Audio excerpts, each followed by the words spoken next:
So it's a big thing, 100 years old. It's great. Hey, a huge welcome to all the virtual members of Columbine United Church. It's so good to have you with us. Those of you who are joining us from across the United States, some of you couldn't make it to church today, but you're going to tie into us later this afternoon. It is great to have you here, especially our men and women in uniform. It's always great to have you. Let's give these folks a warm Columbine welcome.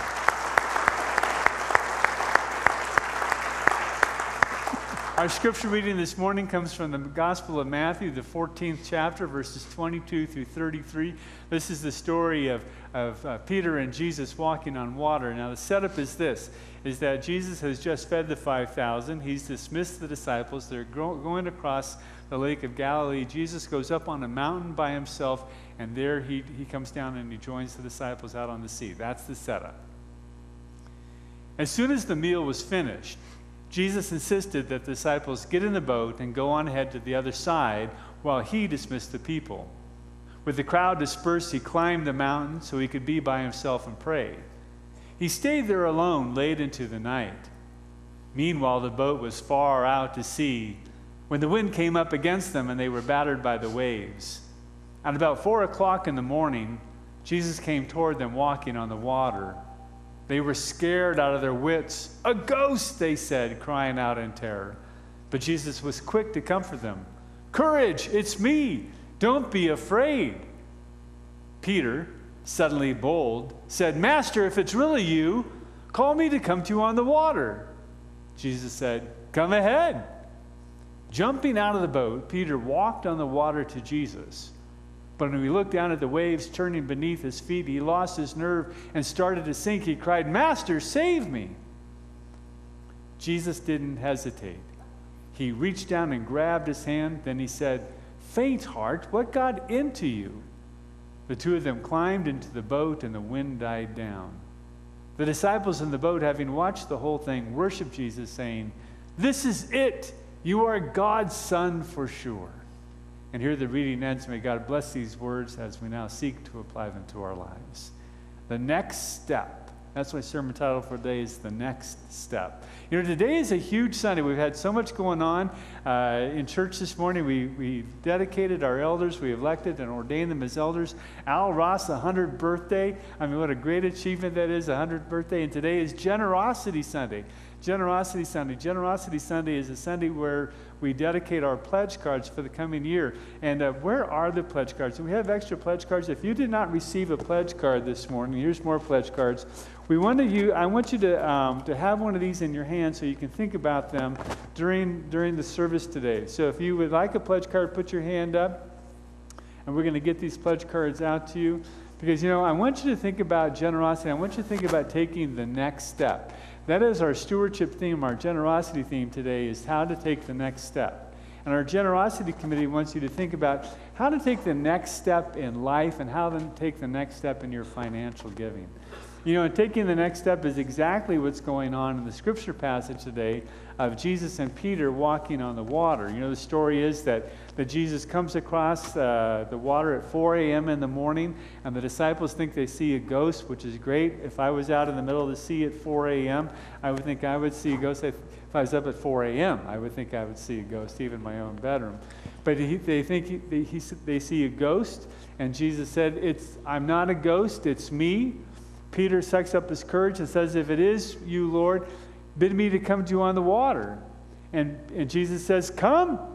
And so Peter sucks up his courage, and he puts his hands on the gunwale, he steps over the edge of the boat, and he steps onto the ocean. He takes his first step. He takes his first step. And when I think about taking the first step, I think about what it means to have courage. Have you ever had to really suck up your courage and take the first step at something? You know, I think courage is where you come against an obstacle. You come against something that you have to face. And you're afraid that it goes beyond your gifts, your skills, and abilities. But you know you need to confront it. And so you suck up your courage and you take that first step. Do you remember your first step where you had to start on something? I had a conversation this past week with Willow Samuel. Willow is Mitch's daughter. She's a senior in high school. And the conversation we had is that she is in the middle of applying to the universities that she wants to attend next year. And she's in the middle of filling out over 50 scholarship applications to help her fund her dreams. And when I was talking with Willow, the thing that grabbed a hold of me is here's somebody who is ready to take her first step in the real world. And what impressed me was her passion and these dreams that she had. And it got me thinking about, so here I am way down the line into my late 50s, and do I still have that same type of passion that Willow has? Do I have those same kind of dreams that she had? Because I remember back in the day when I was taking my first step, when I bought my first car with a rumble seat, I had that kind of passion. Do you remember the first car that you bought?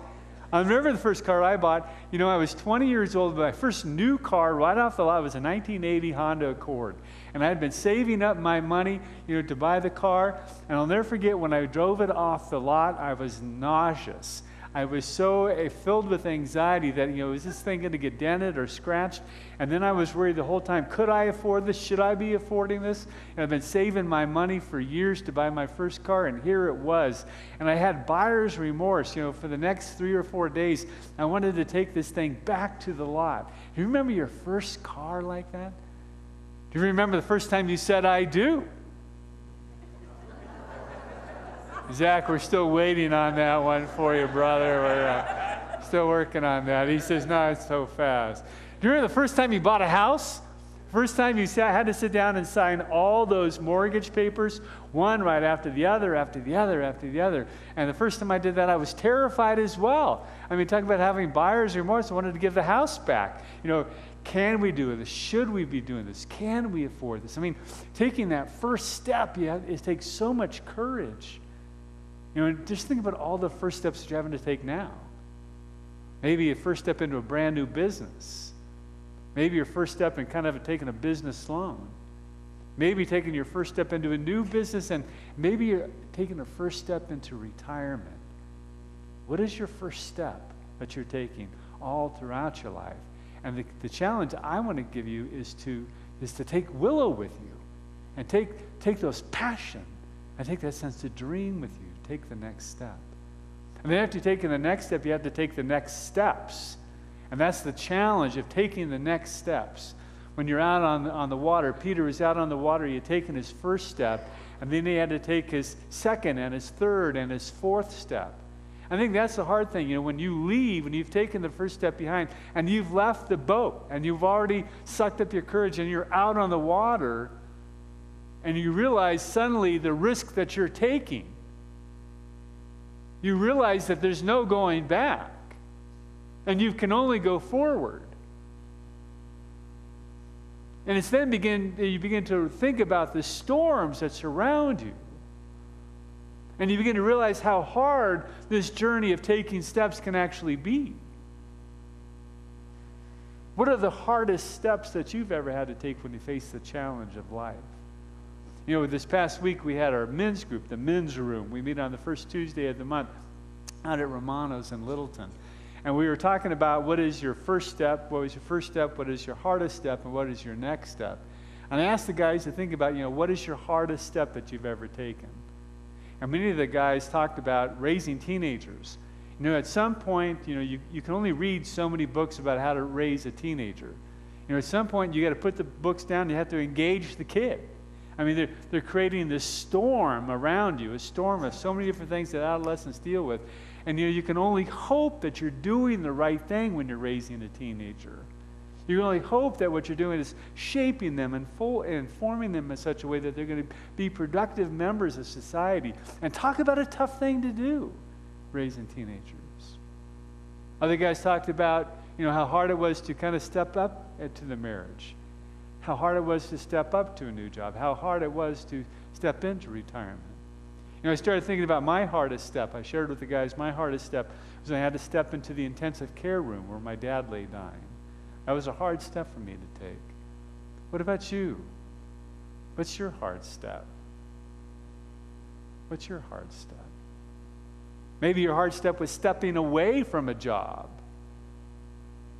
That it was all secure, had insurance, had a pension, but it was killing you. And you had to step away from that job. Maybe a hard step for you is stepping away from a relationship that has been stifling you. And people might think you're nuts to step away from this relationship, but you know that you have to leave because it's all about your health. Maybe your hardest step is confronting an addiction. Maybe your hard step is dealing with some form of mental illness. Maybe your hard step is going to a doctor and stepping away from the doctor's office with a diagnosis that you did not want. Maybe your hard step is stepping with somebody as you walk them through downsizing and go into assisted living. Boy, I'm walking that journey. That's a hard step on both sides. It's a hard step to be with somebody who's aging, and then for the person who is aging to let go of everything that they have owned,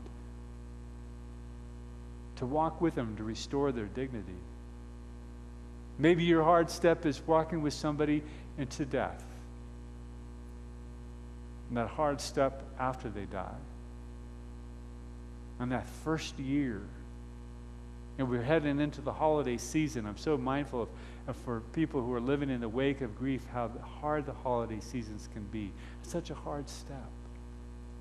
You know, the key thing, though, if you're taking the hard step, is you have to have faith in yourself. You have to have faith in yourself. You know, Jesus came to Peter and he said, "Oh, you have little faith. You have such little faith." You know, and why did Peter have such little faith? See, I believe it's because he didn't believe in his gifts, his skills, and abilities. He knew he had to have a huge challenge. He sucked up his courage. But right on the very edge of being successful, he pulled back. And he didn't believe in himself. You know, what kind of faith do you have in the middle of your own life, in the middle of your own challenges? Do you have the faith that says, I can do this, I will be successful, I can overcome the hardships that are in front of me?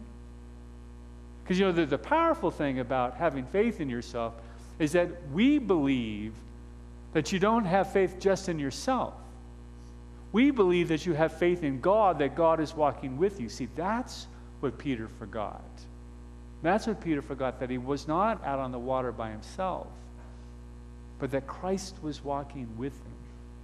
That we never walk alone, that God is always walking with us.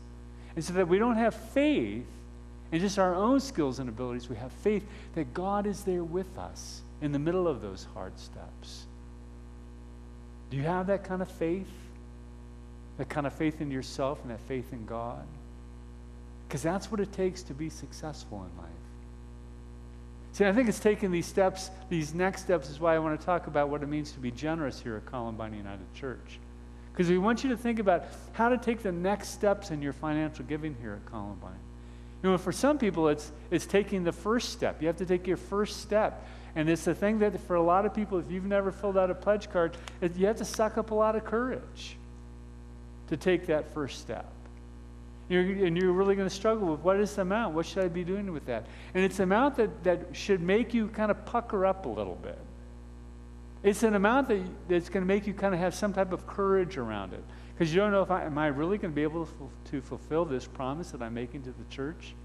Remember that you're not doing it alone. We're doing it together. You're doing it with God. So I want to encourage you to fill out the pledge card to take the first step.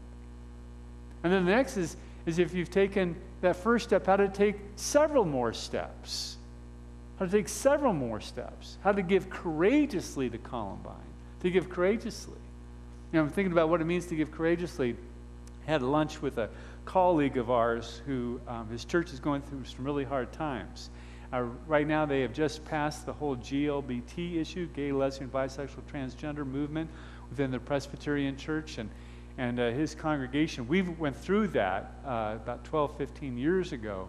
And his congregation is just now going through that. They just made the vote to do it. And they lost 115 members and $250,000. Boy, that's a punch. They stood up for what they believed in, but that's a punch. And yet what he talked about is that the members of the church are giving courageously. They're giving courageously. And I love that. Because, you know, I believe we need to give courageously here at Columbine. Because the good thing is, I mean, look at the sanctuary is full. I mean, we are a congregation that is thriving. We're on really good financial footing. We have so much going well for us that we're wanting to take the next step as a congregation. This afternoon at 12 o'clock, our church council is getting together. We're meeting with an architect to look about how we can expand the facility. How do we need to remodel the facility? So we have plans there. When you look at all the different aspects of the life of the church, everything that seems to be going right for us. Our worship is going well. Our children and youth ministries are going well. We're in this time between times, and Justin has stepped to the plate and has created this beautiful children and youth ministry that's thriving. We have the men's group. We have the women's group, a new women's group that is formed in addition to the care groups that are going on. Justin talked at the first service about the Care and Nurture Committee, that we're a congregation that cares. Our mission committee, our adult education committee, we have the fresh worship service, advanced spirituality classes. So many powerful things are going right with us at Columbine. And when you give courageously to Columbine, you allow these things to continue